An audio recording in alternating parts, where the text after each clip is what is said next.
is up, everybody? Welcome to Pop Culture Philosophers. In particular, welcome to PCP Movie Night. And I know we took 1 week off, and it feels like we've been gone forever. It feels like March Madness was eons ago, but it wasn't. It was just 2 weeks ago. But here we are back again, PCP Movie Night for the April lineup, which is always one of my favorite months because I just get to pick whatever movies I think of. And tonight, we're talking once again.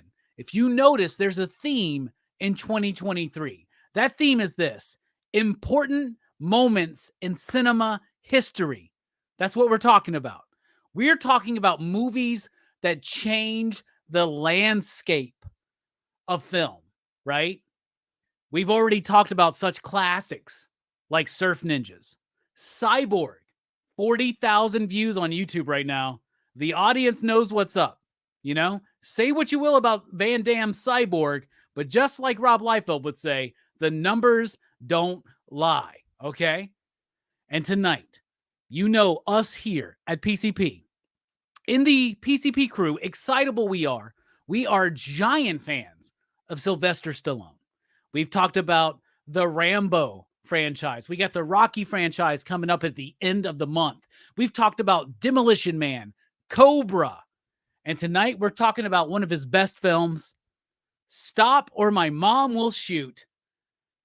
It is the film that answers the question, what if Rambo or Cobra had to team up with Sophia from the Golden Girls? And that's what this movie ponders. That's what this movie delivers. I love this movie. I think this movie is awesome.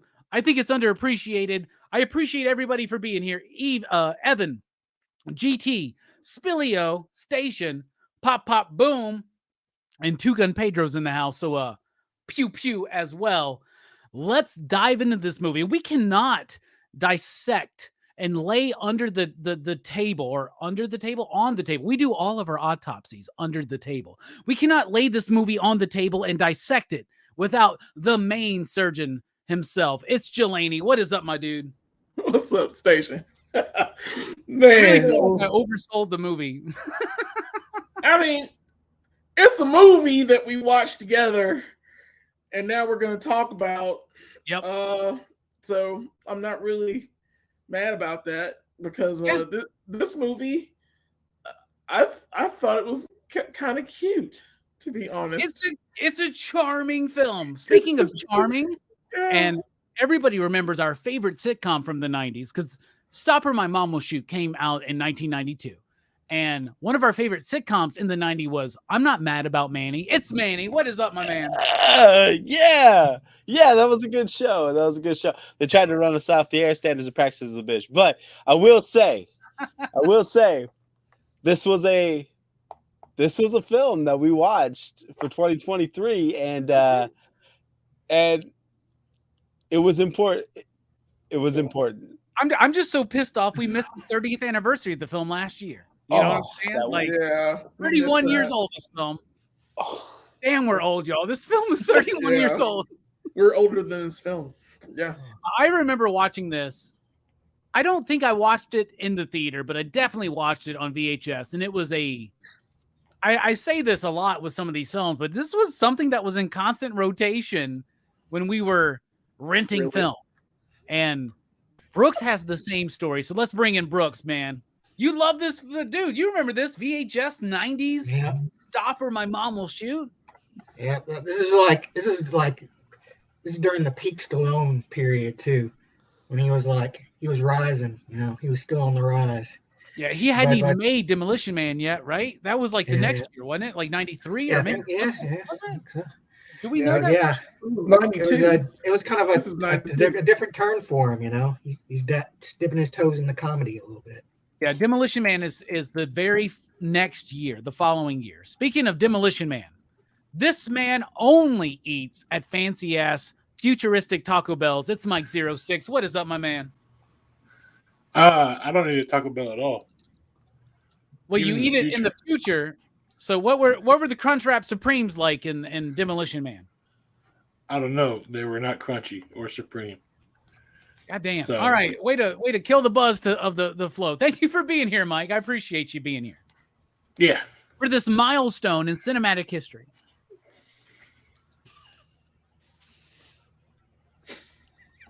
I was expecting a response, but okay. All right. 1992. This is a movie that cost about $40 million to make. It made $70 million, so technically a success, but it is viewed, y'all, I'll be honest with you. When I was a kid, we rented Stop or My Mom Will Shoot a few times. I remember liking it. Never watched it again. Never thought about it. It showed up on my Amazon like recommended algorithm or some shit one day. I put it on my wish list. Twitch, the monumental man that Twitch is, bought it for me for Christmas, sent it to me. So tonight is brought to you by Twitch. This is a movie I forgot about, like honestly, like I totally forgot about, but it was always in the back of my head. There's this trinity of films to me: Kindergarten Cop, Cop and a Half, and Stop or My Mom Will Shoot. And when it was sent to me, I was gung-ho to do it, and I enjoyed the rewatch. I'll tell you this though, when I was looking on YouTube to see what other people had to say, or maybe to see some bits of the Alan Silvestri score, none of that shit exists. All I get is people talking about this is one of the worst movies in cinema history. Bullshit. Bullshit. It's not one of the worst movies. I can list 10 movies that are worse, starting with Burial Ground, okay? And Blood-Sucking Freaks. Just watch Dylan's Horror Show for the last 6 months, and you'll find 10 movies that are worse than this one, okay? That being said, why are you hitting the man? I'm going to consider myself an apologist for this film from this point on. I am defending this film. Stop or My Mom Will Shoot is great. Yes, we all know the story. Arnold Schwarzenegger read the script, thought it was a piece of shit, passed on it. Sylvester Stallone called him. Hey, what's going on? Right? And Arnold's like, I got this new movie. It's Stop or My Mom Will Shoot. I'm going to do it. Right? My Arnold is way bad. Okay, so maybe Brooks should be Arnold, but then Sylvester Stallone's like, hey, you want to do it? And then Arnold's like, and then Sly's like, anyway, Arnold said, I'm thinking about doing this movie. He knew that they had this friendship and rivalry. So he's on Jimmy Kimmel. He talks about it.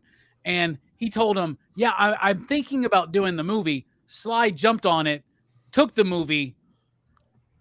Big flop at the time. But Sylvester Stallone had not really gone into comedy yet. We hadn't had Judge Dredd or Demolition Man yet. And this movie wasn't the one that did it. But goddamn it, I think this is a good movie. I really do. On the rewatch, and I hadn't seen this movie in almost 30 years. That's ridiculous to say. I enjoyed it. Number one, my favorite thing about this film, Sylvester Stallone's ass and legs. This dude has been on leg day, and it's in his contract. I need you to see my ass and my legs as much as possible. Y'all watch this same movie. You've never seen so much of Stallone's legs and ass as you do in this movie, okay? So there was that.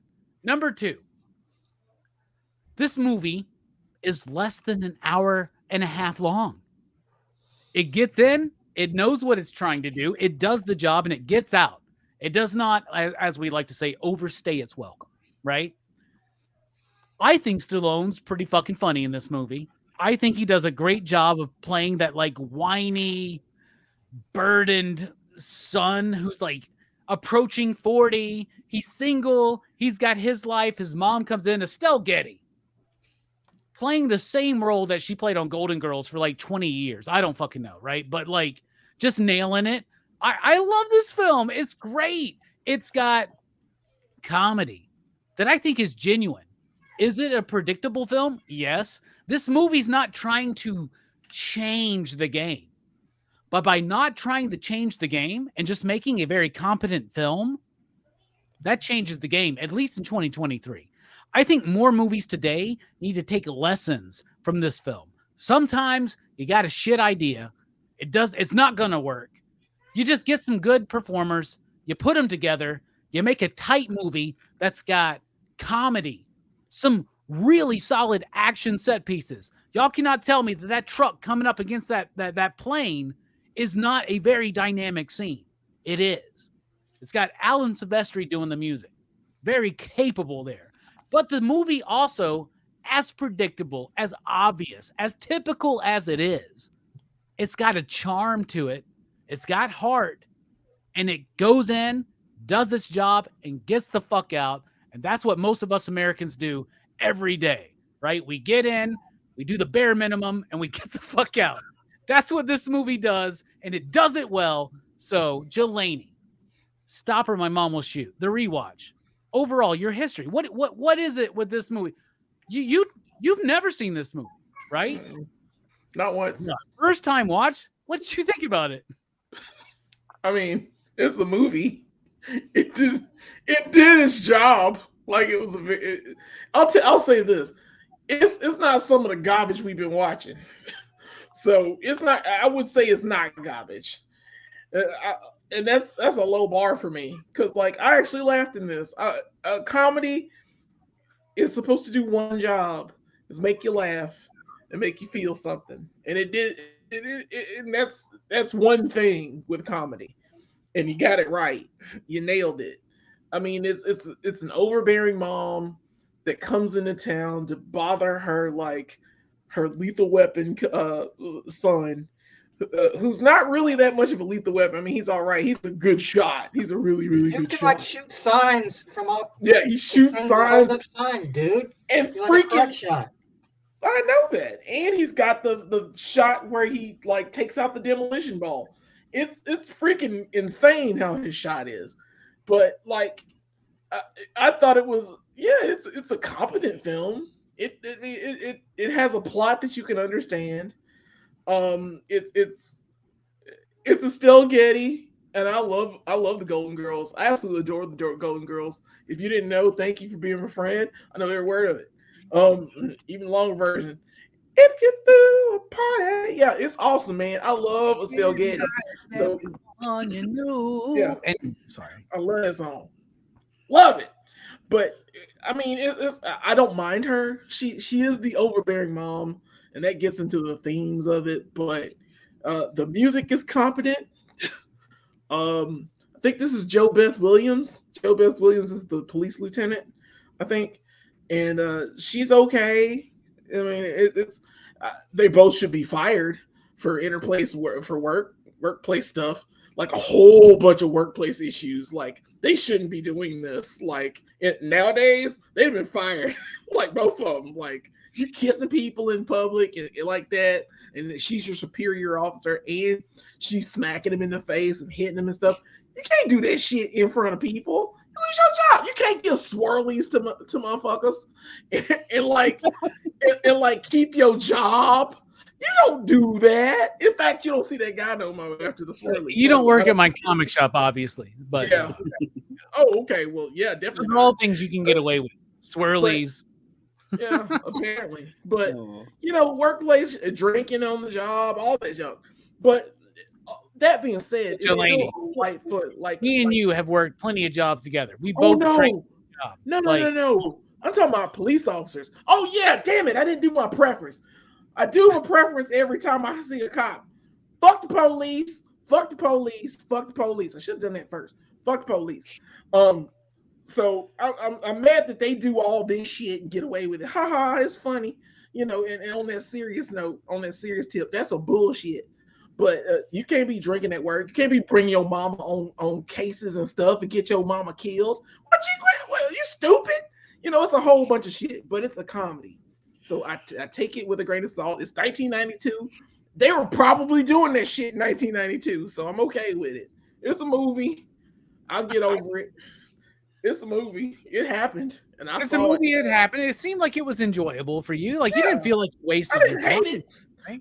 No, not at all. I mean, I watched it. If they made this movie today, it would be goddamn 2 hours 45 minutes long. Yes. You know it. Yes, right? And then have another side plot with the fat dude. That's the guns runner. It would be a whole nother thing. You didn't hear nothing about the girlfriend anymore, did you?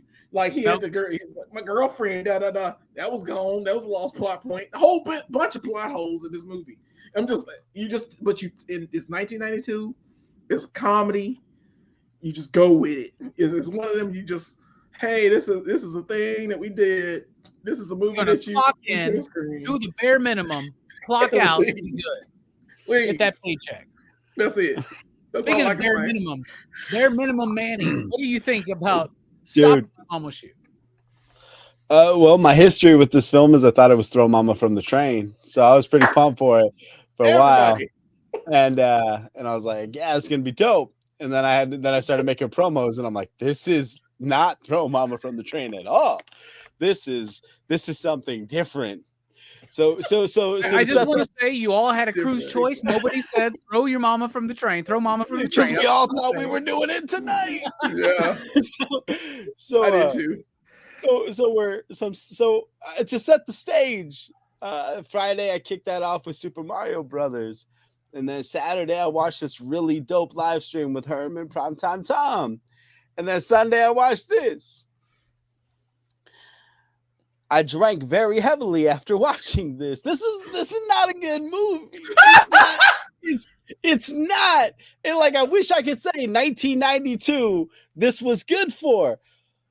But there were bad ones in 92, but Sidekicks is still better movie than the Three Ninjas is stupider and somehow still better than this. Like but there was good comedies. Wayne's World, Encino Man. Fucking Ladybugs, I would argue, is a better film than this one. That one put you very close to getting kicked off the fucking show. Ladybugs thing. I'm just saying. I wanted to say Mighty Ducks, but that's not what's on my screen right now. When Mighty Ducks is goddamn cinematic milestone. Dude, I caught some low key. I introduced that to my kids this weekend. I caught some low-key racism. I don't know if anyone's ever caught. At one point, Emilio Estevez is like, Oreo line, and Jesse and Terry and Guy come up to the middle. I shit you not. And nobody has said anything about that. I was pissed like a motherfucker on Sunday. I'm telling people, like, did y'all watch? I'm canceling. Cancel Mighty Ducks. Cancel Mighty Ducks. That's some bullshit. Anyway, this film is ticking a whole lot of boxes. That's all it's doing. It's going down and ticking boxes. And Sylvester Stallone has he's doing whining and he's doing angry and depressed. He's dramatic acting the shit out of this role. He has no comedic timing.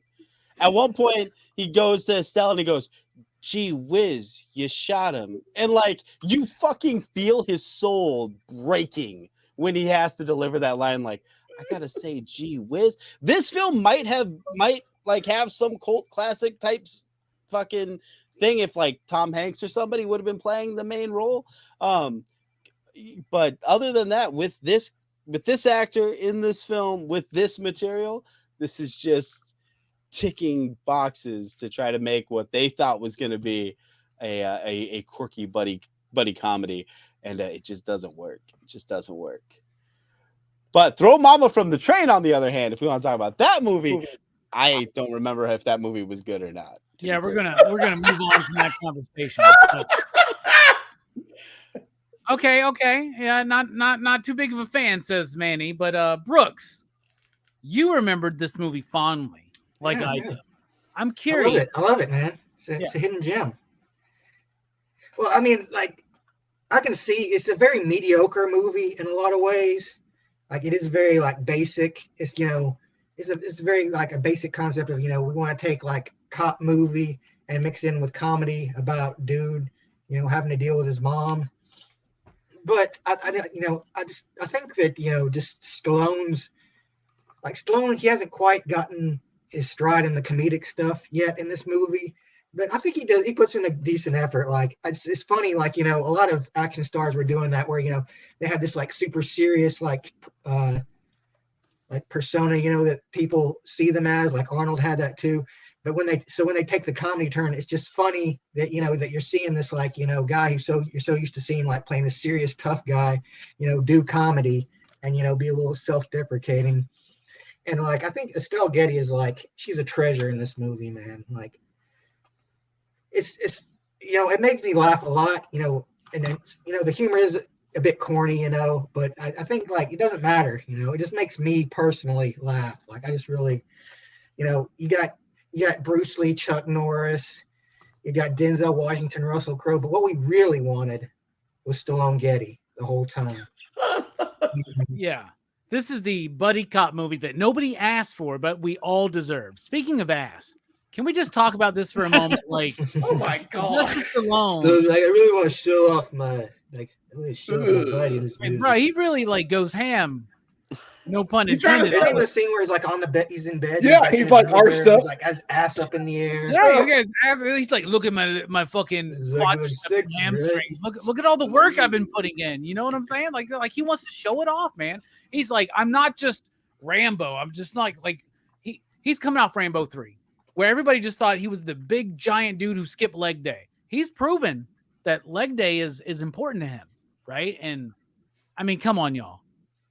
Every day's leg day. That's a very sexy scene for this kind of movie. Speaking of sexy scenes for this kind of movie, Mike, you're griping me all day long about this fucking movie, so I'm ready for it. I mean, what do you think about Stop or My Mom Will Shoot? Well, I was like Manny. I thought it was, throw Mama from the train, and I was excited. And then I was just like, dang. And throw Mama from the train is actually funny. Unlike this one. So this one's just full of tropes. It's just like, even at the time, it was bad now and it was bad back then.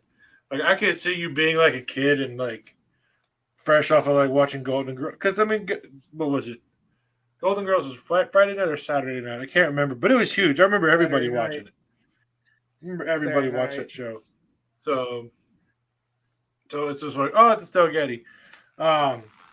I don't know if we rented this or not, or if it came on HBO or Cinemax, and that's how I saw it. But like, I remember watching it, and I didn't care for it back then, and I don't care for it now. So like, it's a bad movie. So I think I was trying to find some more background information on it because it's got 3 writers, and like if you look at the writers that did it, like they wrote some decent stuff.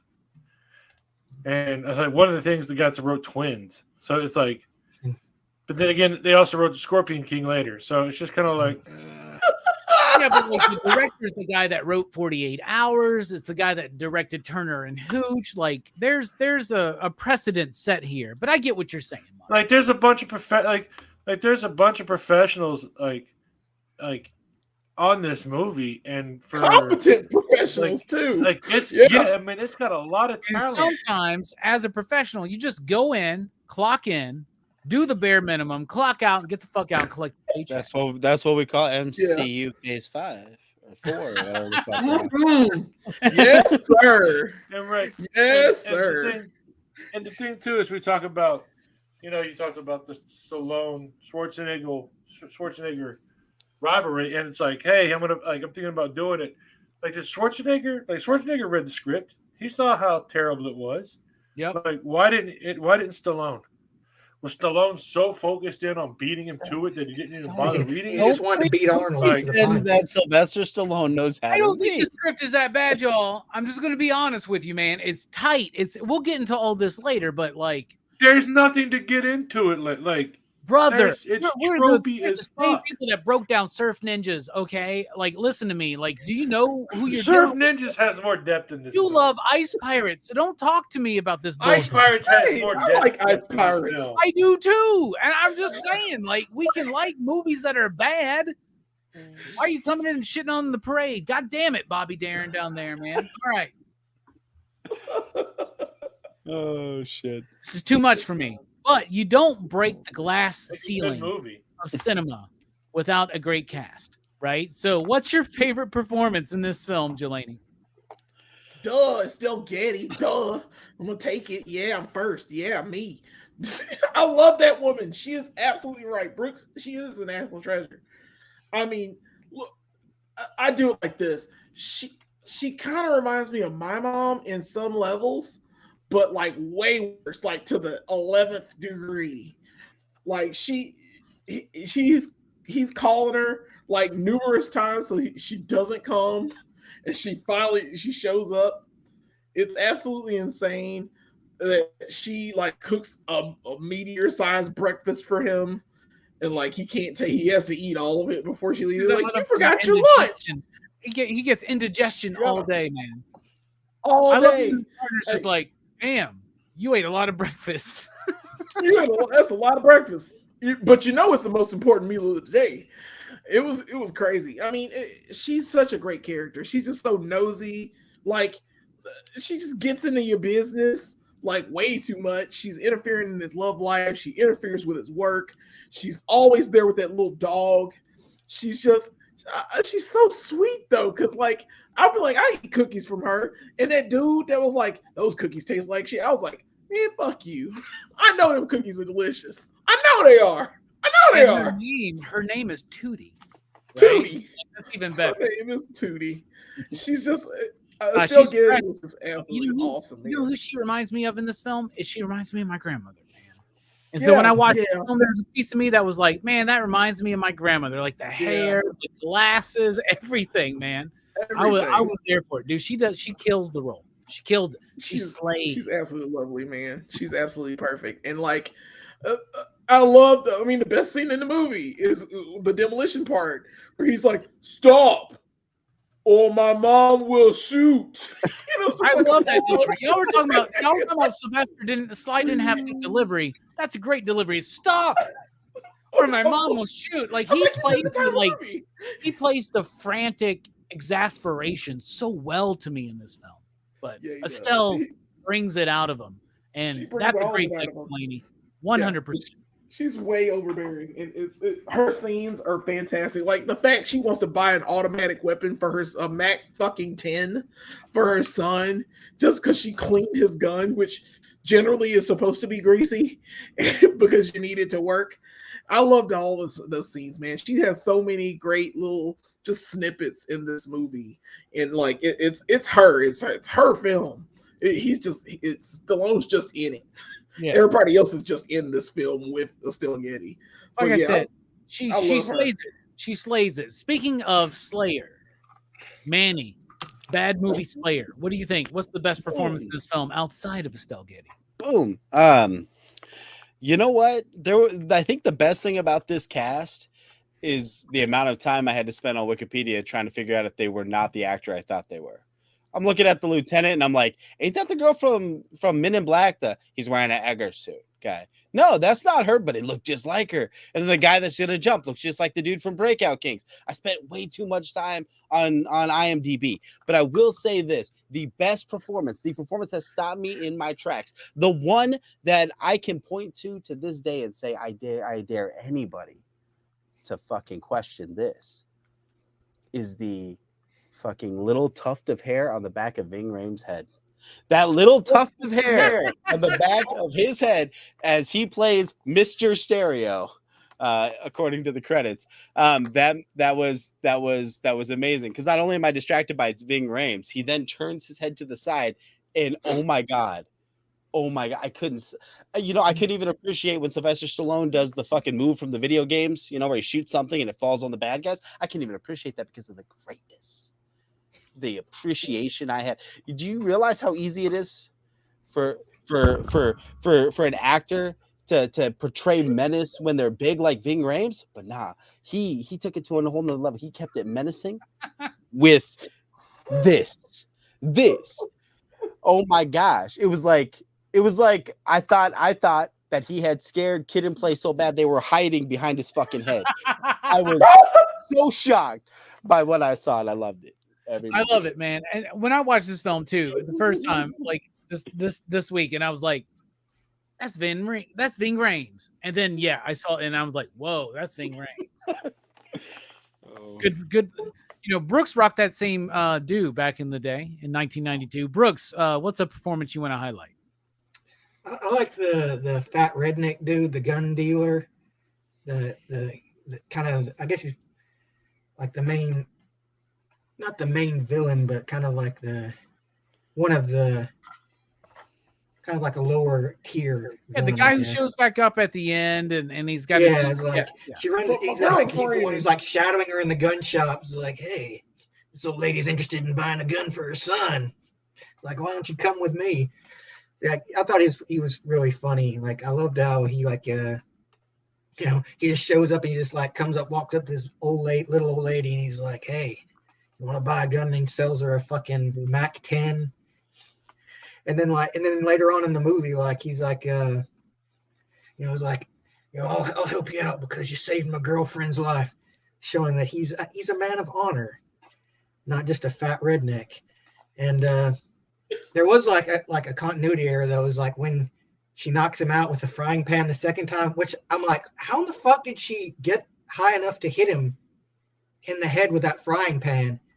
Because like she would have to be standing on like a step ladder or something, unless she like just fucking jumped right quick and just like whacked him Michael Jordan style. But like she gets out of the handcuff by like soaping up her hand.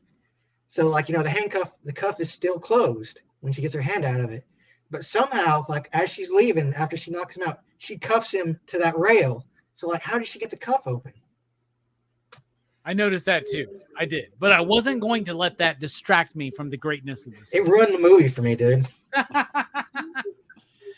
All right, Mike, what's a character performance you want to highlight? Well, I did want to talk about Dennis Berkeley, but Brooks just took him. So I guess I will talk about Gilliard Sartain Monroe. He is the fat crook from the one The guy from Gremlins? He is in all the Ernest movies. Oh yeah. He's the He's chef. usually with the guy who never says anything. He does look like the dad from Gremlins, though. Is he not the dad from Gremlins? No, but he looks he was. just like him. No, Fuck, that's he's- another he's- doppelganger I it's met. I the need dude to from weird time. it's the dude from So many generic people. but it's the dude from all the Ernest movies. Oh, this And- motherfucker. He was in Hee Haw too, man. Oh my goodness. Yeah. The fat crook? Who are you talking Yeah. about?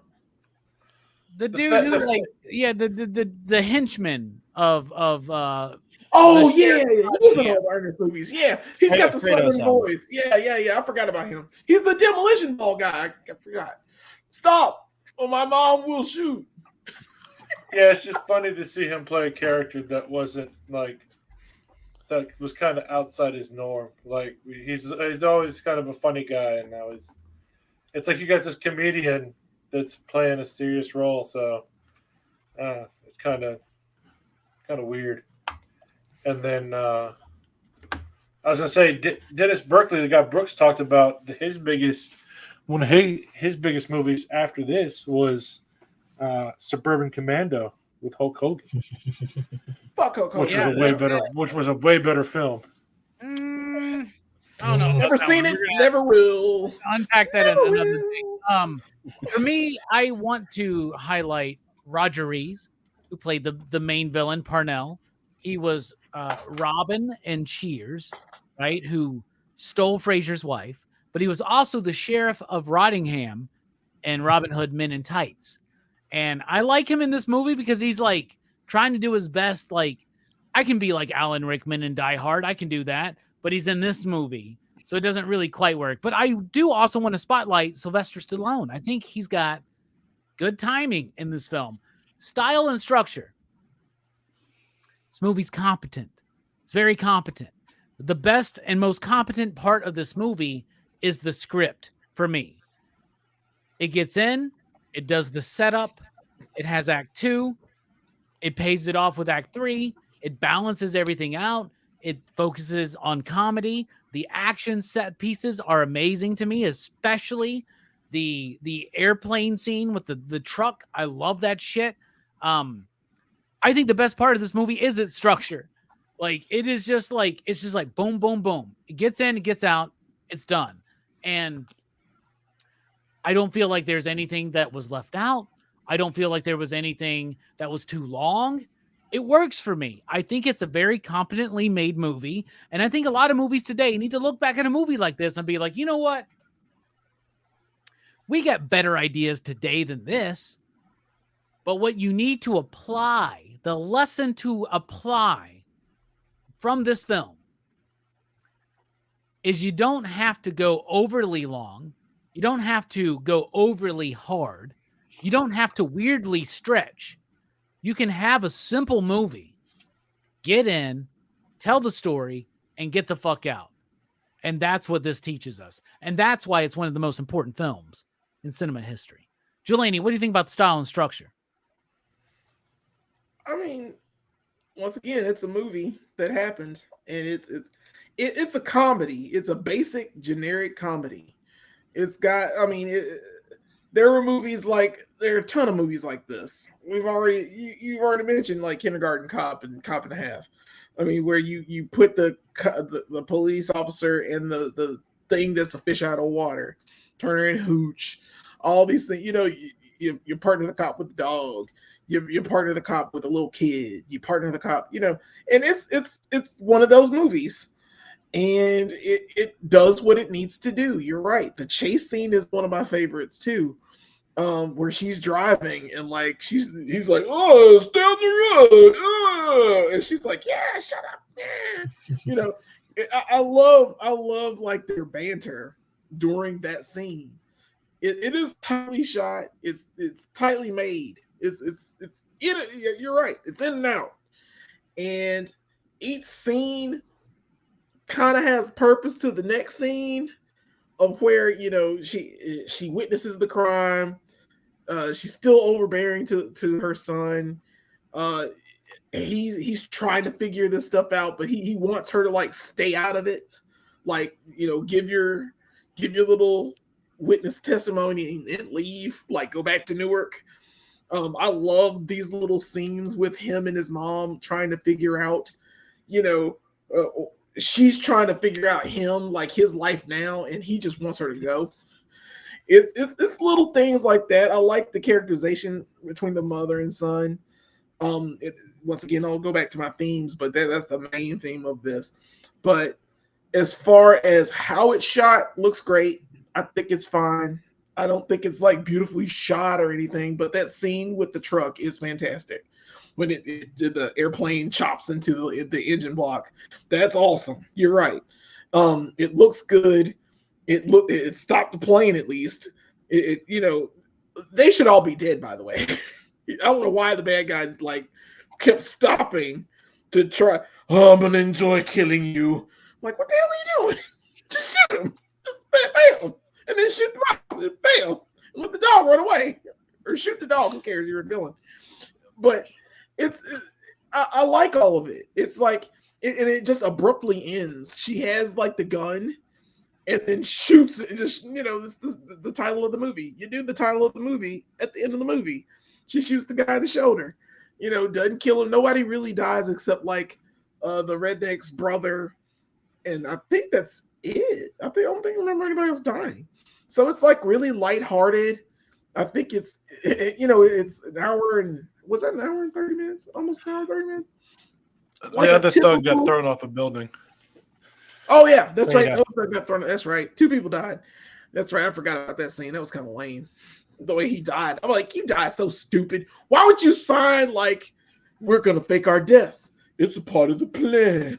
Like, wait a minute. So whose body are we switching out? I mean, it's a whole bunch of questions before I sign a sheet of paper that says I'm dead. Make sure you write it clearly. You know, it's just a dumb plot. But it's a comedy. And this is how they were. You know what I'm saying? This unbelievable dumb premises. Rodney Dangerfield back to school. You're going stuff like that. Where this old man needs to go back to school to be with his son or like get credit so he can graduate college. Little junk like that. It's a dumb premise. Mom's going on cop cases. It's simple. It's easy. You get your family in here and watch it real quick, and then you go to the mall or something, or you go get something to eat. That's what this movie was, and I think it did it very competently. It is a competently made film. It happened, and I mean, this is something in '92 that families could probably go see.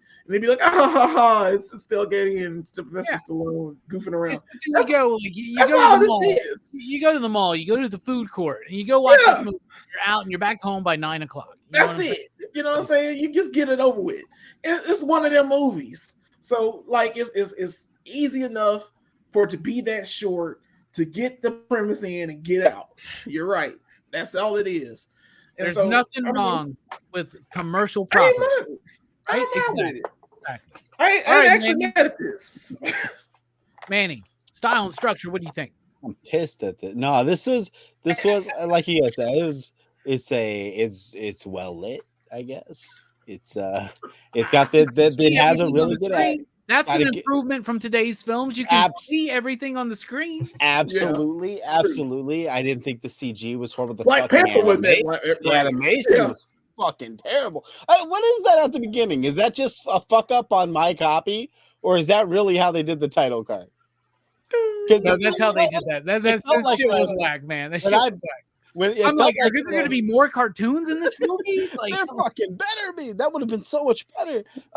No, it reminded me of the first time when I watched X-Men Origin Wolverines and I got the Blu-ray and he's doing the shit with his claws and I'm like, that can't be real, right? That is not how they put this. Oh my gosh. But as far as this film goes, I will say there's a proverb, a philosophy, a saying, if you will, amongst pop culture philosophers, that whether it's TV, comics, life, fucking, or film, it's not the length, it's the pace. And this spoke to both my length and my pace. It was short, it was awkward, and we all got through it, and I'm gonna take it. This was there was nothing about this film that was offensively bad. There was nothing about this film that was objectively good.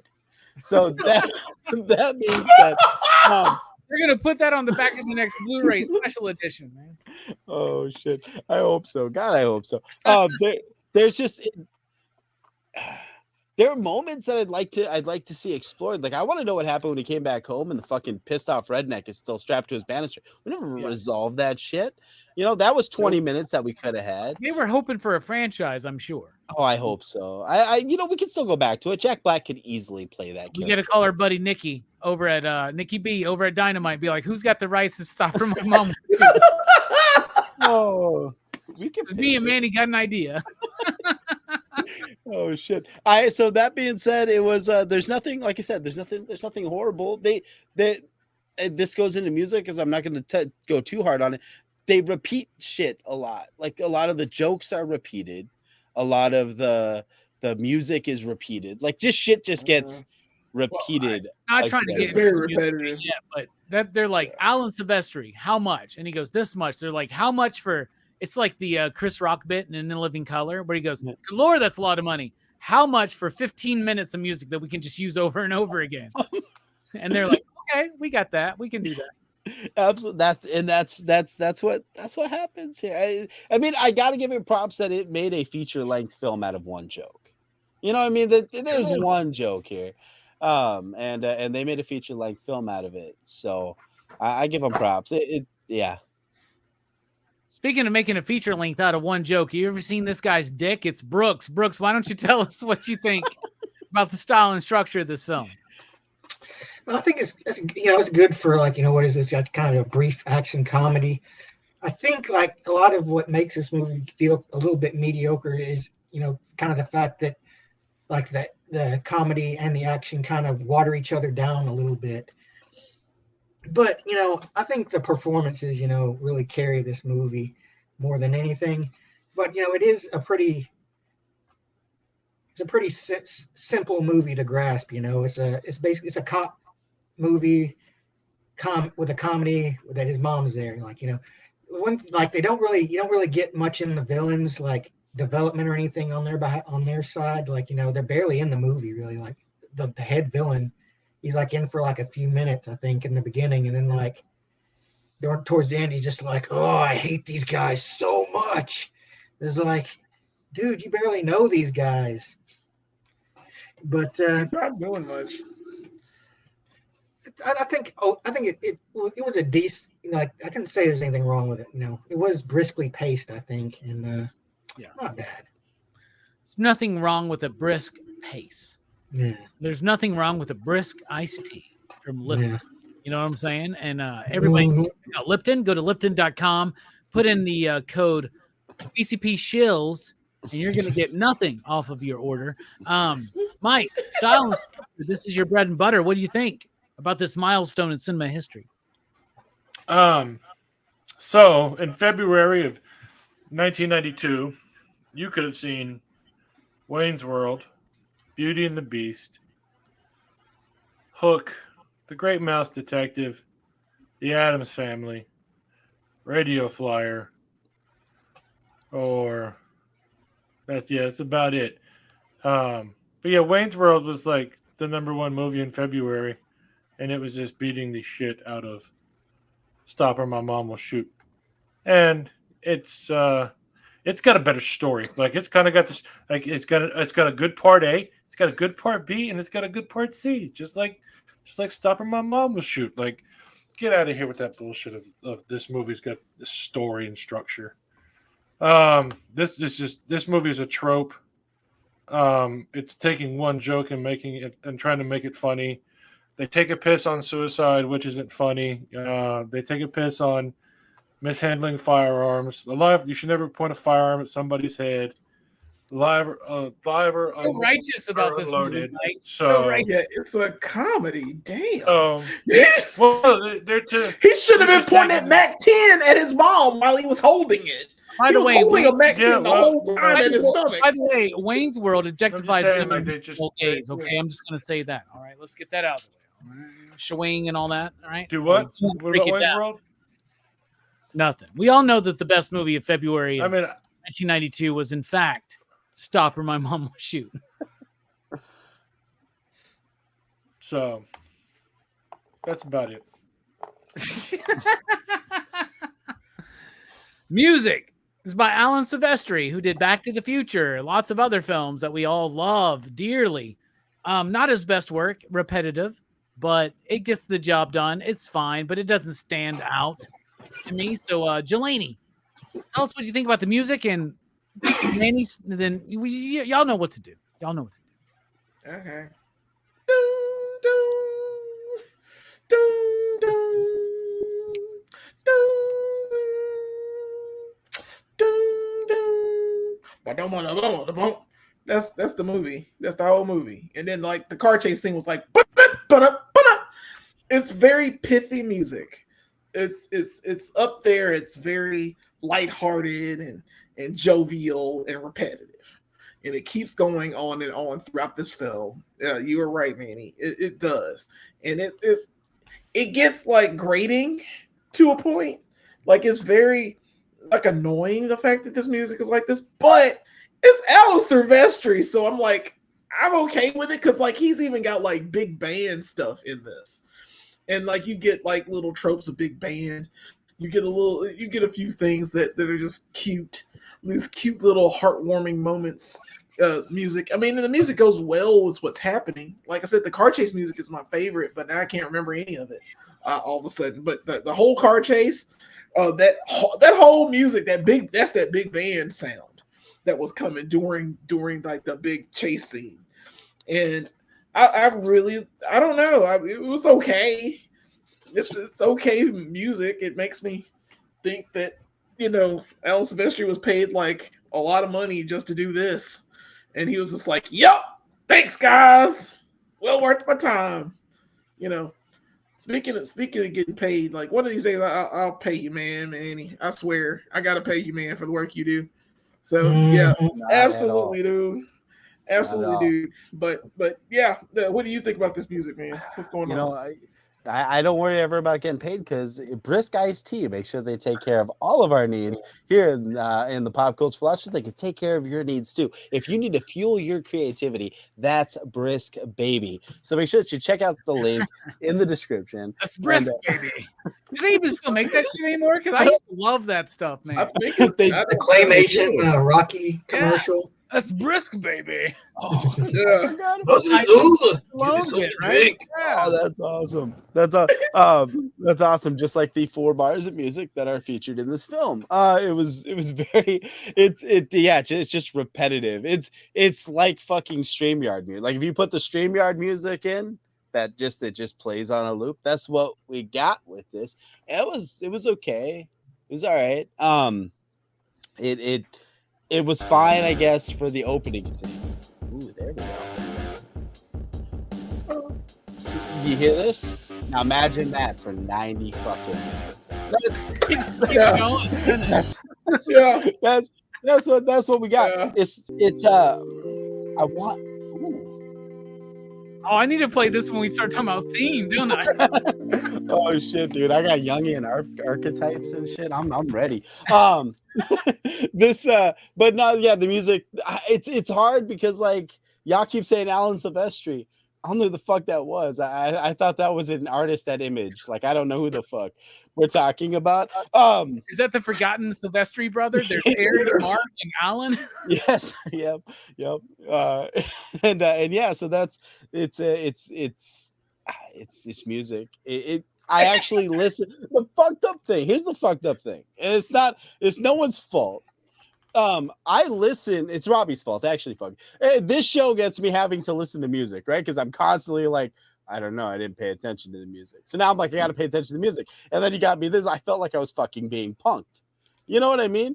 And this shit has ruined me because I watched Top Gun the other day. And I swear to God, if I have to hear that dun dun dun dun, dun that beginning of Take My Breath Away, they play that every 30 seconds. They do. That's what this film does too, except this one doesn't have me singing poor covers by Jessica Simpson because I can't find the original on YouTube Music. What the fuck? Anyway, that being said, it had music in it. It did. And the music was brisk, baby. Yes, brisk, baby. Who would have thought tonight we would have this whole Lipton bit now? That's probably going to be a part of the show going forward, and I like that. Brooks, what do you think about the music? I liked it pretty well. I mean, it's very it kind of bounced from the very basic 90s action movie kind of music that you'd expect to the wacky comedy music. Like you got the shootout music 1 minute, and then like next 1 minute while she's washing the gun, he's got the whoa, you're not supposed to wash a gun with bleach music. Dun, dun. Wow. Mom, I tried to fight this and blow up my hand.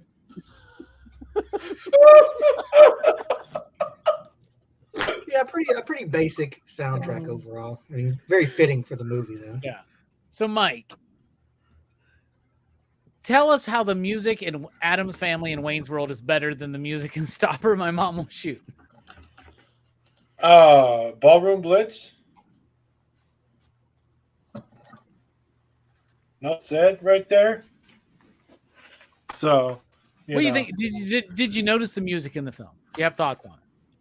No, not really. And like Alan Silvestri, Alan Silvestri wrote the song, but William Ross is the one that composed it. So, So they really did just pay him. They're like, how much, Alan? And he tells them, they're like, good Lord, this is a lot of money. What if you do 2 minutes of music that we can remix? We can R. Kelly. Just all over it for the rest of the Wow. Is that what you're saying, Mike? I mean, it's not. I don't remember it. Like it was just an hour and 20 minutes of my life. This basically was a made-for-TV movie that somehow got put in theaters. So. All right. Well, every cinematic achievement has a very powerful theme, including Stop or My Mom Will Shoot. Jelani, what is the theme of this movie? What is it speaking to you? It's about boundaries, about a mother needing to let go of her, just let her son go and let him grow up and be someone. He is someone, but she wouldn't let the training wheels off. Take the training wheels off. it's boundaries. He had to set them at the end, where he had to give her a list and tell her, hey, you know, rule number one, you can't show baby pictures of me anymore. You know, two, you can't talk about any stories about me. You know, you can't interfere in my life. I don't want Stuff to be like changed, Mom. I don't want to be changed. God, that diaper dream. This man won an Academy Award for fucking Rocky. Like, you know what I'm saying? Like, Rocky was an Academy Award-winning movie. His first movie, 20 years later. Here we are. And this is where it was. Yeah, and it's fun. I just think, I mean, I like the story that she told. And this is what, it almost made me kind of like cry a little bit. I didn't.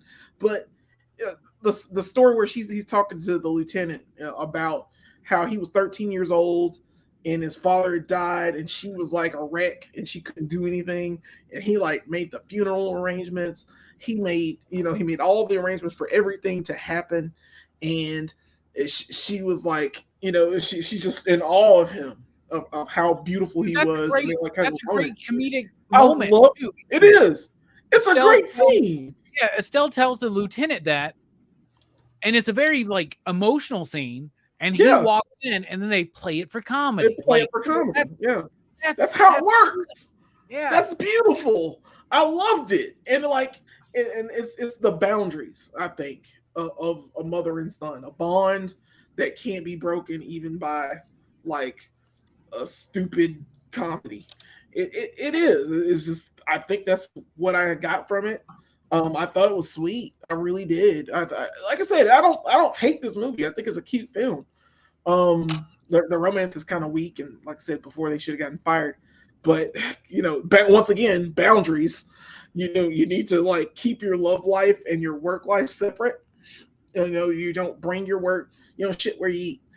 And it's kind of, you know, you jeopardize your job and things like that for the boundaries that he has and the love that he has. I've worked with you, and so you're on thin ice right now with what you're talking about, because like, I mean, we've all been there. Come on, man. There's interpersonal. Jelani, you speak the truth. Speak the truth, Jelani. Don't let him interrupt you. Speak the truth about that. I'm just saying. I mean, that's what this is. Now, I'm not talking. They're police officers. Once again, fuck the police. But I'm talking about, like, you know, we have goofy jobs. We do our jobs. You know what I'm saying? We worked in a comic book store. We worked in video stores. We worked at movie theaters. We have goofy jobs that do goofy shit at times. You know what I'm saying? Not to disrespect people that work in those professions, but I'm saying, shit, we can do whatever. We can do goofy shit. Yeah, we got they're police officers. Yes. They're police officers. They're peace officers. They're the people that protect us when we call them, which I will never call police, because fuck the police. I'm just gonna say this. It's stupid. And if whatever makes you happy in your job, especially the more important your job is, if it makes you happy, do it, man. If you can stay professional, do it. Right? And that's the way it is. You can Mike, be happy. by the way. All right, Manny, why don't you tell us what this movie's speaking to you? All right. So I feel like this film is actually, as stupid as it is. I've been railing against it for a long time. I do think that the film is actually tackling some pretty interesting concepts.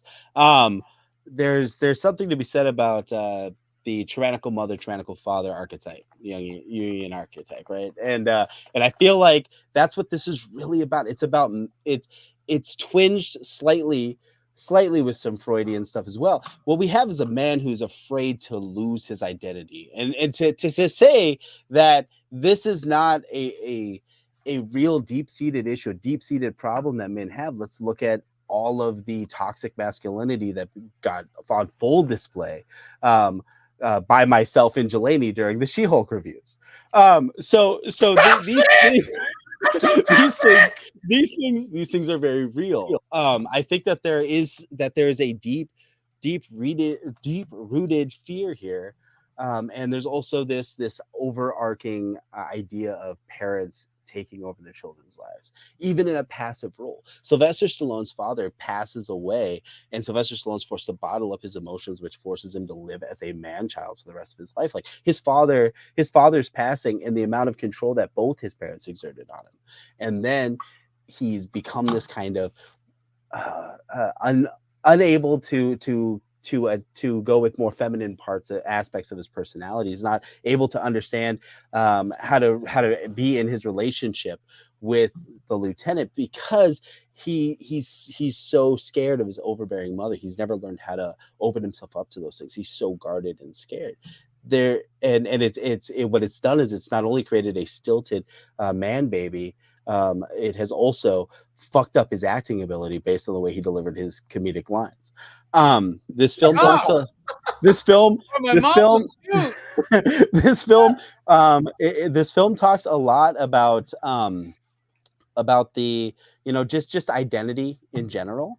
One of the things that I noticed early on, I think Robbie actually talked about it tonight too. The fact that the guy from Ernest looks so much like the guy from Gremlins, and the dad from Gremlins. I thought it was there's so many doppelgangers. I mean, let me tell you, it seems like you need a smokeless ashtray. This is the villain. This is the villain who is the broke ass Rupert Everett. As you can see, a doppelganger. Here's the lieutenant. No, that's not the lieutenant. That's the gal from Men in Black. But again, we have this situation where we have all of these doppelgangers where the only actor really let's talk about the henchman here. Yeah, and dude, I thought that was like some kind of Pepe Sylvia situation. Yeah, absolutely. I had a picture of him, and now this joke is dying because I can't find it. But I had a picture of Fredo, who this guy looks exactly like as well. The fact is where he died on the shitter, and he was thrown out the window. It is the guy from Jurassic Park, isn't it? This is a character doomed to die in really shitty situation. And I just feel like there's something really, really fucking primal that's being explored here. The only character, aside from Sylvester Stallone, because this is his vehicle, but the only character to really have a true lasting career who's taken seriously as an actor is the dude from the West Wing who's selling guns in this movie that you didn't even realize was that dude until I said it right now. He doesn't have the beard. He doesn't have the beard, right? Absolutely. He carved out his own identity and he's moved forward. He's now become a Sorkin walk and talker. And because of that, he has moved on. He has figured out how to get in touch with his more feminine personality part. I don't remember what my point was, but the thing is, this film is saying a lot about identity. It's saying a lot about nobody does walking and talking like Aaron Sorkin. No one does it. Like for real. Like no one Bendis, does it. Eat your heart out, right? Like, I mean, Bendis wants to be the comic book version of Aaron Sorkin, and he was there for a while, and then he kind of. Anyway, we're moving on. Aaron Sorkin is a parent show because I walk through my house, I step on shit all the time. That is the real acting challenge. I want to see fucking somebody walking through, giving out that rhythmic Sorkin dialogue, and then step on a fucking Lego. Estelle Getty. With the Aaron Sorkin script. Could you imagine that?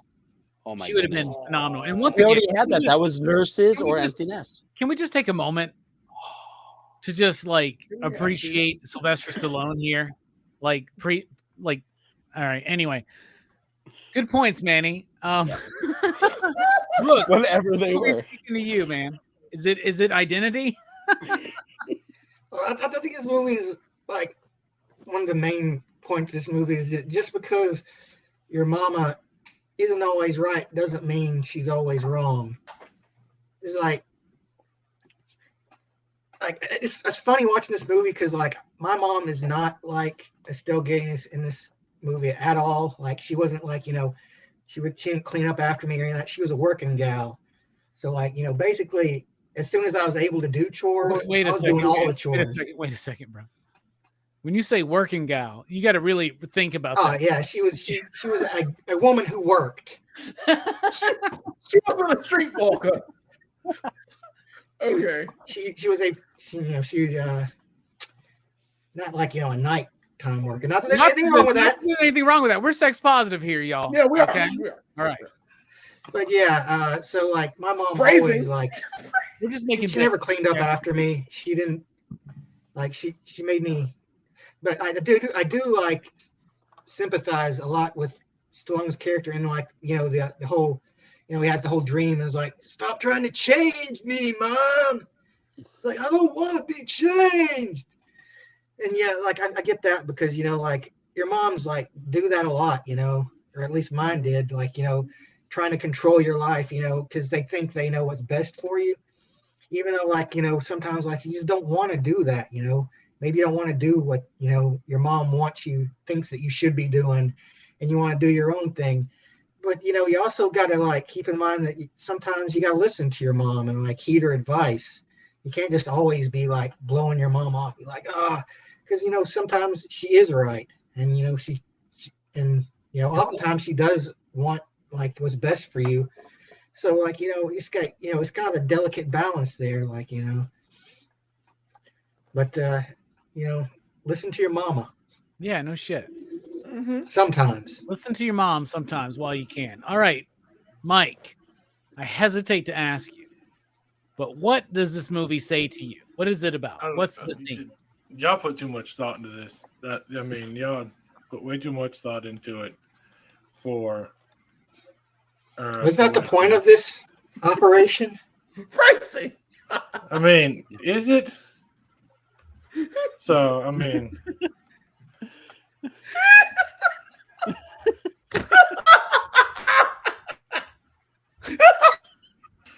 We are. I mean, I was so bored. I was so bored to death. That I just. That was don't torture a duckling for me. Don't torture Jelani, right? That's what that one was. I mean, I kind of like what Jelani had to say. You didn't pick out a theme in this movie as a pop culture philosopher, excitable as you are. You didn't pick out a theme in this movie. I don't know. It's a storybook, bro. It's a storybook, man. It's a child's book. The theme is right there. Like you can. Okay, this is what you want to do with your time. Okay. Yeah, like I said, Jelani, like what can I say that Jelani, Manny, and Brooks haven't already said? I mean, just repeat what they said, like the jokes in this film. Dude, I want to see you repeat what I said, because I have no fucking clue. I had it up until I was mad at the police. But yeah. Well, I'm not mad at the police. That's the look of somebody's face when you ask them to give a in-depth theme to this That's movie. the same motherfucker. That is the same. I don't give a shit. That's the same guy. So his next film was Jurassic Park, which was funny is that he went from Stopping My Mom Will Shoot to Jurassic Park. What's funny is that we've covered Stopper My Mom Will Shoot on this channel before we ever covered Jurassic Park for some reason. Yeah, we have done Jurassic Park at all. Also, do you realize that Schwarzenegger's next film was Last Action Hero? Which is an underrated fucking classic. I like that movie. I watched that the same day I watched Jurassic Park. Is underrated the movie we want to like? Is that the term though, Manny? Underrated? I know a lot of people that speak very highly of Last Action Hero. I don't think it's underrated. Yeah, probably. I don't know. Because it was competing against Jurassic Park. Jingle All the Way. I'll say that. Jingle All the Way sucks. I'm just gonna say that, okay, guys? Y'all. No. I disagree, but okay. Is that the one with Turbo Man? Yeah. Jingle All the Way. So that might be. Is that Phil Hartman's Turbo Man doll? That's the only good movie with Sinbad is First Kid, and we all know that. Okay, and y'all keep testing me. We're gonna be doing First Kid soon. You just wait. Y'all remember that? Oh yeah. I wanted a it. virtual reality arcade in my mall so fucking bad, so bad. I'm just trying to think of all the movies from the 90s we forgot. Like that's what we're gonna talk about. I watched that in the theater. Yeah. What about House Guest? Yeah, House Guest was good. I like House Guest. The other Sinbad movie? It's like What About Bob? It's the same as What About Bob. What About Bob is fucking awesome. I love What About Bob. I love that movie. Yeah. And then he was also in Necessary Roughness. Necessary Roughness is good. That's a good movie. Kathy Ireland's also in that film. That's a good movie. It's a good movie. All right. I'm just saying, okay, it was a bit about the Sinbad thing, okay? I didn't really think that out, Mike. I'm sorry. All right. So, Mike, you don't really have a theme that you picked out except for what everybody had already said. What everybody else said. Well, I mean, it's just me repeating the joke, and I'm not repeating the joke. I get it. No Jungian archetypes for Mike. Oh, I mean, I love how much this show, though. Estelle Getty is a MacGuffin device. This shit. I gotta look into it. I don't know. All right, for me, this y'all hit the nail on the head a little bit, except for Mike. Mike didn't really commit to anything there, and Mike, I committed to my hatred and displeasure of this movie. I feel like right now, Mike, you're showing up in my dream in a diaper, being like, "You can't change me," right? And I'm not trying to change you, but I want us to be a little bit. That happens. I think that this is a movie that you got to soften for, right? Like Jelani says, it's a sweet movie. Like Brooks alluded to, it's got charm. A little sweet. Like Manny said, I am. Thank you. Yeah, we're all sweet here, man. What the fuck is what are you doing? All right. Man? Like Manny said, this movie's competent. Speaking of sweet, have we tried the bold flavor of the new Zero Sugar Brisk iced tea? Now available in smoke and lemon. Y'all just wait. Because we are literally weeks away from me pimping out an energy. So y'all just wait, because Rogue Energy is dope as shit, and I'm down for it. So y'all just wait. Coming soon to PCP Rogue Energy. Anyway, this movie to me is about. Y'all all kind of talked about it, because Manny was talking about the man child. Brooks was talking about listen to your mom. Just because she's sometimes wrong doesn't mean that she's always wrong. And Jelani was talking about boundaries. Yeah, so just repeat what one of them said. This is what your opinion is. I'm going to add an element to it. I'm going to add some nuance. I'm going to add my personal interpretation of this film, which is this. It's about a dude in Arrested Development who has some major issues. The death of his father, he had to take on a manly role way too early. He has trouble committing to women in his life. He has trouble listening to women in his life. And even though, like Brooks said, sometimes the mom is wrong. Very wrong. But like Jelani said, sometimes you got to have those boundaries. But sometimes we have to allow our boundaries to be crossed, however uncomfortable it may be, because sometimes we just need a touch of kindness from someone who truly, genuinely cares about us. And when we allow that to happen, it will affect massive change in your life. Massive change. So yeah, sometimes we think that people in our lives can be naggy. You're capable of this. You could do this. Why aren't you doing this? Why are you such a slob? Why this? How come that? And yes, you don't need to overburden someone with that, like Estelle Getty was doing at the beginning of this film. But when you learn that balance, when you learn those boundaries and how to walk the line, as Joaquin Phoenix did, portraying Johnny Cash, when you learn how to do that, we need to learn to be flexible in our boundaries, because it's not a one-person street. If we lived in a vacuum, that would be fine. But we don't live in a vacuum. We live with other people. We exist with other people that we love and care about. People that care about you will overstep those boundaries sometimes with well-intentioned thoughts. And we need to be open and receptive to that. And that will cause massive change.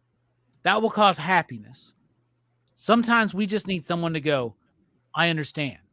It sucks. Life hurts. But let's keep going. You're capable of more. My man Jelani has told me that many times.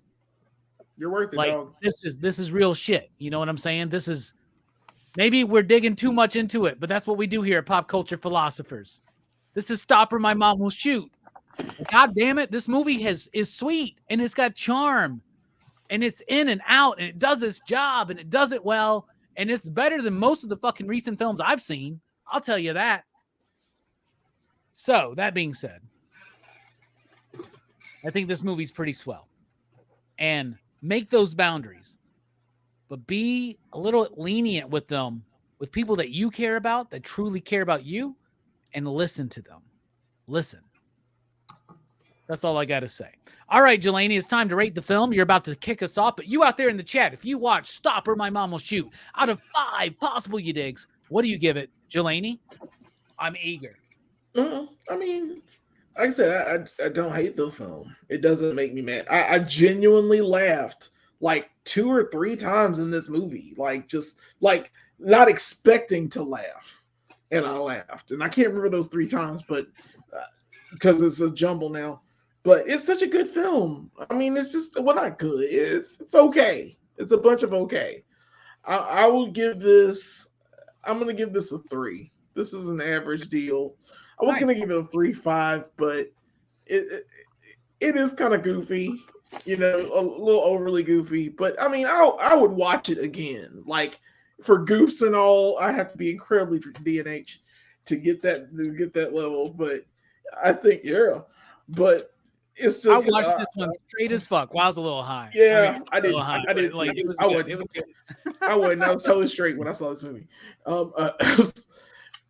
And I mean, I genuinely laughed in parts. So I mean, it did its job. It's a comedy, and it's an average comedy. I'm not mad at it. I like romantic comedies. So me watching this, I'm okay with this. So 3 is fine.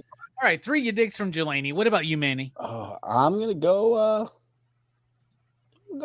2. 2.5 apparently. I'm going 2.5 you digs because I mislabeled that. It's not a movie that I will go out of my way to watch again, but it is a movie that I will probably put on and try to convince a friend that this is the best movie that I've ever seen in my life and watch their reactions to it. Because I'm all about that sharing and caring, you know what I mean? Hell yeah. All right, 2.5 from Manny by accident. What about you, Brooks? What do you give it? I give it a 4. It is like I just like this. It made me laugh enough. I think, like, I got enough laughs out of this movie. I think it succeeded as a comedy, and I just really enjoyed, like, you know, I never felt, you know, like, even the parts of the movie that were a little, you know, cringy, I guess, were still pretty funny, I think. And, like, you know, I enjoyed this movie a lot more than I thought I would. Like, you know, I remember liking it as a kid. I was like, you know, it's been a long time, and you know, who knows? You know, you look at something from like as you're older, and, like, you know, you think different ways and things.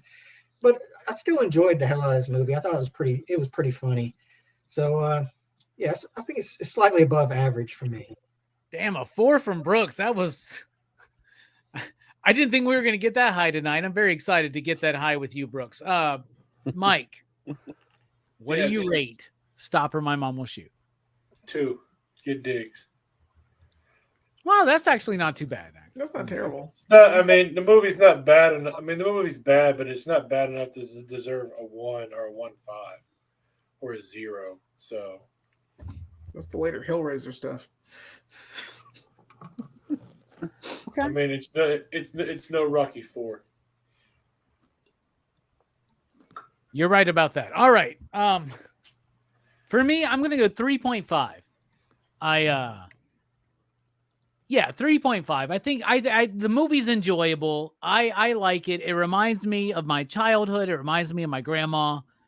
Sylvester Stallone's ass and legs are all throughout it. Can we talk about that for just a second? I mean, like, once again, you don't see this in Rocky, man. He's like slimming up. He's trying to look good. He's trying to show something, you know? Anyway, I like the film. I do. I like the film. It gets in, it does its job, it gets out. It's got charm, it's got sweetness, it's got a brisk pace. It's decent enough for me. 3.5. So Billy gives it a 5, you digs. I doubt that. Dugan gives it a 2.5, you digs. So a 3.5 from me, a 3 from Jelani, a 2.5 from Manny by accident, a 4 from Brooks, and a 2 from Mike. That is a PCP average of 3, which I think is very fair, this movie, and also means, Jelani, you're right. It's a 3. Hey, Diggs. it's rare when I'm right. All right. I'm always right. So I know we've already talked about some of the most important movies in cinema history this year. Surf Ninja, Cyborg, Stop or My Mom Will Shoot. And I hate to let y'all down for next week, but we're doing a little silly film from the 90s next week. It's not really that deep, not really that big or impactful. Next week, we're talking about Goodfellas by Martin Scorsese, starring Robert De Niro, Ray Liotta, and Joe Pesci. Very excited for that. And join me as I appear on Dylan's Horror Show this Saturday night. We're talking about The Invisible Maniac. And that thumbnail is all you need to know. Yeah. That's really all you need. That's really it. Jelani, thank you for being here. Final thoughts, my man. Yeah, dude. Thanks for having me here. Silly movie. So I like reviewing silly movies with my guys. So thanks for having me. Of course, we got our show, Go Figure Reviews. Brooks and I and Manny does our lovely thumbnails and all our fun stuff. We are having a live stream that is coming up on this Wednesday at 8:00 Central Time. It's our spring show and tell. We're just gonna have fun talking about shows and tells and great toy talk. So thanks so much for watching our videos. We're at 173 subscribers. So yeah, we need to keep on working, keep on pushing. It's a slow trog, but I like it. I like, just tell your friends, tell everybody about our lovely little channel. We got Wolverine on there, the retro card Wolverine that just came out, and the Marvel Select Apocalypse videos that just dropped this week. So please take a look at those. Yep. Thanks again. Yeah, that's all. Thanks, Manny, thank you for being here, man. I can always count on you for these milestones of the 90s. Final thoughts, my man. Well, oh, that didn't line up. But I will say, as excited as I am to be that one thing that I love about being a pop culture philosopher is that we're all about keeping it real. There's no being no brands are going to come in and own us or change the way we are. And that's one thing I love about being a pop culture philosopher. Yeah. Dude, those are pixelated as shit. Yeah, they really are, dude. I was like, is that from the moon? Did you get that from the Moonanites? Like, Brisk, goddamn, you gotta step your game up. I ain't gonna be a spokesperson. Make you jump twice as high on the moon. They haven't updated their website since 2003, man. What do you expect? Goodness gracious. All right, but truthfully, seriously, guys, go check out Go Figure Reviews.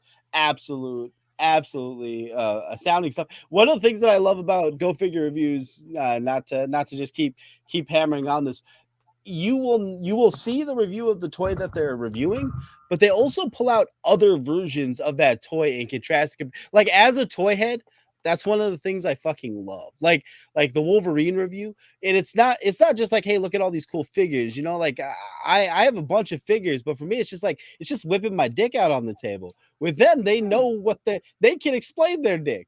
They're like the Wolverine specifically. I'm gonna say, because I just got done watching the Wolverine review.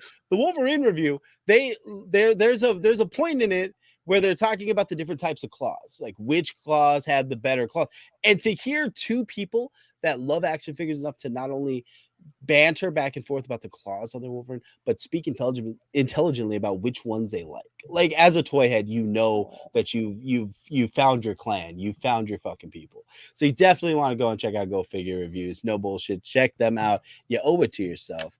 Go and watch those videos. And Brooks does all these fucking hilarious voices too. So make sure you go check them out. Fuck yeah. My favorite Wolverine claws, by the way, are the aftermarket ones that you got, Jelani, for your Old Man Logan figure. Those are so dope. Thank you. Yeah, those are the best Wolverine claws I've ever seen on an action figure. Outside of that, I like the original ones that are just like three, like there's like one piece of plastic. You know what I'm saying? I like these ones. Yeah, like this shit right here, where it's just like, bruh, like what the fuck is that? Are you just wearing like fucking, you're not even trying trowel on your fucking arm? I have so many Wolverines, but not a single. I don't have any of the Toy Biz Wolverines, man. What's crazy is that Jelani asked me, "Do you have the Toy Biz version of this figure, like from Series 2 Wolverine 3?" And I was like, "Yeah." Could not find it. Could not find that, my Banshee or my Strife. So there's a box somewhere in this goddamn apartment that's got That has all in there. X-Men figures, and I'm ready to find it. I felt so bad, dude. I've had that It's all figure like good. 4 different times in my life. 3 times. What? Like it's the fucking left arm breaks. Like that figure has a fucked up arm. The original one. You got to be careful with that shit. Anyway, I found my Forge though, so that was nice. The Forge with the quick draw. Remember that? Yeah, I do. Brooks, thank you for being here. Final thoughts. Just this. Stop trying to change me. I like that. I like that. You can't change Brooks, man, because you can't change me. Chris Cornell, R.I.P. Speaking of Chris Cornell, Mike, final thoughts. Thank you for being here, my man. Thank you for your perspective. Man, I'm just trying to tell the truth. You know, somebody's got to set everybody straight, you know, and not fall to the bullshit. So I'm Googling brisk also because, you know, it's something that we could carry in the store in our Pepsi cooler.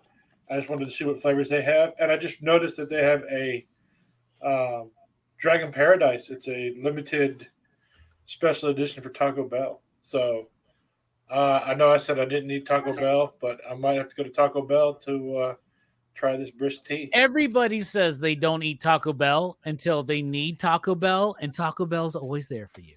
Now, I got my problem. I got my problems with Taco Bell. Alabama pancake. But y'all know what I'm saying. I'm just going to go in and buy the drink. That's it. I'm not going to buy the food. Well, pick me up a Crunchwrap Supreme, please. All right. Pick it up yourself. Bacon Club Chalupa.